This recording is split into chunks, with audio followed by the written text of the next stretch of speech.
कहते हैं एकता में जो ताकत है वो अनेकता में नहीं है। मिलकर परिवार में रहने से या कोई काम मिलकर करने से वो जल्दी और मजबूती के साथ होता है। जब भी कहीं एक समूह मिलकर काम करते हैं तो आपने देखा होगा कि वो बहुत अच्छे से और जल्दी हो जाता है। आइए एक छोटी सी कहानी से हम जानने की कोशिश करते हैं कि एकता की कितनी महत्वपूर्ण भूमिका है हमारी ज़िंदगी में। एक बार की बात है, एक गरीब परिवार था। उनके पास अपने दिनचर्या के लिए भी कोई साधन नहीं था। परिवार का एक मुखिया और उस घर में उसकी पत्नी के साथ 2 बेटे रहते थे। किसी तरह उनके परिवार का भरण पोषण हुआ करता था। एक दिन उस घर का मुखिया यानी कि दोनों बेटे का पिता विचार करता है कि इस गांव में काम मिलना मुश्किल है। अगर शहर जाकर कुछ काम किया जाए तो उनका परिवार और बेहतर ज़िंदगी बिता सकता है। वो अपने परिवार से कहता है कि चलो कहीं और जाकर कुछ काम ढूंढा जाए। और फिर एक दिन रात में वो लोग इस गांव को छोड़कर किसी शहर में जाने के लिए घर से निकल पड़ते हैं। रात का समय था और रास्ता भी जंगल वाला था। चलते चलते रात भी हो गई थी। फिर उन्होंने सोचा कि आज यहीं रात बिताई जाए। वे लोग एक बरगद के पेड़ के नीचे रुकने का फैसला करते हैं। उस आदमी ने एक बेटे से कहा कि तुम जाकर पानी का इंतज़ाम कर लाओ और दूसरे बेटे को कहा कि तुम लकड़ियों का इंतज़ाम करो।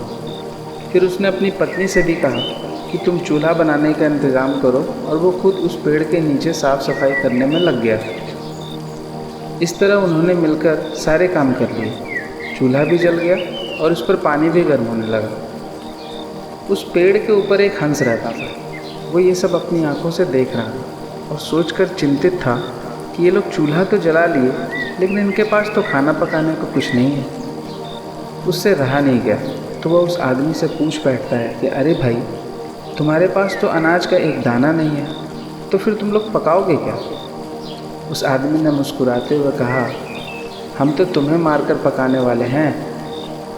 हंस कहता है, क्या तुम मुझे ही मारने का सोच रहे हो? तो वो आदमी कहता है कि क्या करें, हमारे पास तो पैसे और धन तो है ही नहीं। उसी की तलाश में तो शहर जा रहे थे।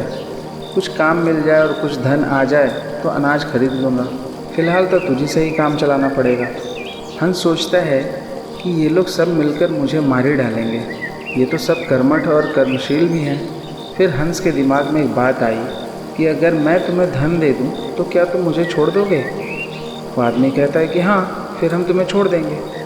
फिर हंस कहता है कि ठीक है, मेरे पीछे आओ। और वो एक ऐसी जगह ले जाता है जहाँ बहुत सारा खजाना पड़ा होता है। उस आदमी को इशारा करता है कि यहाँ ज़मीन के नीचे बहुत समय पहले एक राजा ने अपनी खजाने को छुपा दिया था, तुम उसे निकाल लो।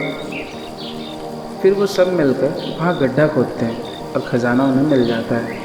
वे लोग वहाँ से उस हंस को धन्यवाद कर वापस गाँव की तरफ फिर मुड़ जाते हैं। अब उनके पास सब कुछ था, उन्हें अब किसी चीज़ की कमी नहीं थी। एक दिन उनका पड़ोसी सोचता है कि आखिरकार इन लोगों के पास इतना धन आया कहाँ से। वह बहुत पता लगाने की कोशिश करता है और एक दिन वह पड़ोसी उस आदमी के छोटे बेटे से सब कुछ पूछकर जान लेता है।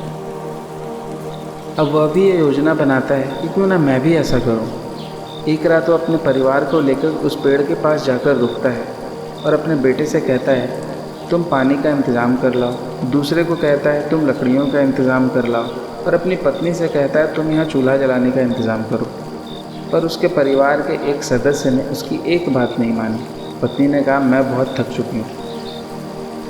फिर भी किसी तरह चूल्हा जलाया गया और पानी गर्म होने को चढ़ा दिया गया। फिर वही हंस उनसे भी वही पूछता है कि तुम पकाओगे क्या?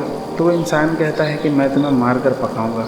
हंस कहता है, तुमसे भी पहले यहाँ एक परिवार आया था, वो तो मेरा कुछ बिगाड़ ही नहीं पाए, तुम क्या कर पाओगे? आदमी कहता है, हम 4 लोग हैं, हम तुम्हें पकड़कर मार डालेंगे। हंस फिर हंसता है और कहता है, तुम आपस में तो संगठित हो ही नहीं, तुम्हारे बेटे और बीवी तुम्हारा कहना तो मानते नहीं, तुम मुझे क्या मारोगे? जिन्हें दूसरों से जीतना होता है वो आपस में नहीं लड़ते। जाओ जाओ, अपना समय ख़राब मत करो। इस संसार का नियम भी ऐसा ही है। जो परिवार तरक्की करना चाहता है वो आपस में मिलकर चलते हैं और सारा काम करते हैं और समाज में भी उन्हीं को सम्मान दिया जाता है। जो आपसी तालमेल से चलते हैं वो ही इस समाज और संसार रूपी हंस को जीत सकते हैं। इस कहानी से हमें यह सीख मिलती है कि एकता में ही ताकत है और साथ मिलकर चलने से ही ज़िंदगी आसान होती है।